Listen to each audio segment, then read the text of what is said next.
Morning, it is Wednesday, July 15th, and I want to read from Ecclesiastes 3, probably the most famous 8 verses, at least from this chapter for sure, if not most of this book. There's an appointed time for everything, and there is a time for every event under heaven. A time to give birth and a time to die, a time to plant and a time to uproot what is planted, a time to kill and a time to heal, a time to tear down and a time to build up, a time to weep and a time to laugh, a time to mourn and a time to dance. There's a time to throw stones and a time to gather stones, a time to embrace, a time to shun embracing, a time to search and a time to give up as lost, a time to keep and a time to throw away, a time to tear apart, a time to sew together, a time to be silent and a time to speak, a time to love and a time to hate, a time for war and a time for peace.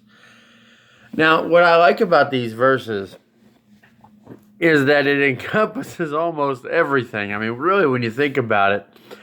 But it also shows that in every instance, there's a beginning to something and there's an end to something. There's a time for the beginning of life and a time for the end of life. There's a time to begin planting. There's a time then to reap what you've sown. In other words, to pick what is planted. And we see this all the way through this, the different swings and extremes, from weeping to laughing, from mourning to dancing. And the idea here is that, yes, there's a time for everything. Things begin and things do end. There are particular periods of time for each one of these types of behaviors. But the overarching fact through it all is the fact that God is with us through them all.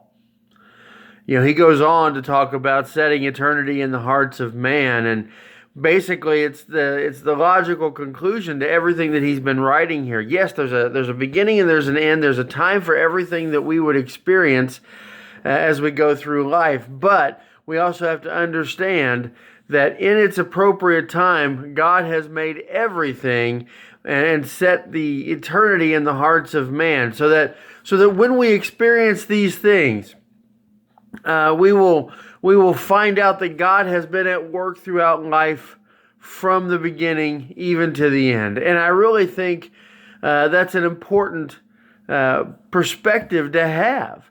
That no matter what's going on in life, this too shall pass. It's going to have its natural conclusion, and another event will have its natural beginning.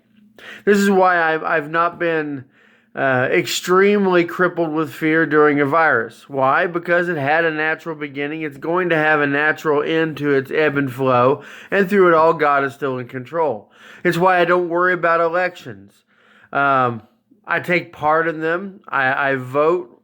As a Christian, I vote and try to vote for the best candidate that will fulfill the role of government in Scripture.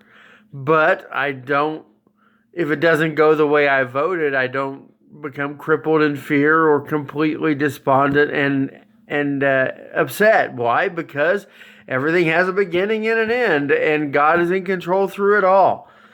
And I really think that's an important perspective for us to have.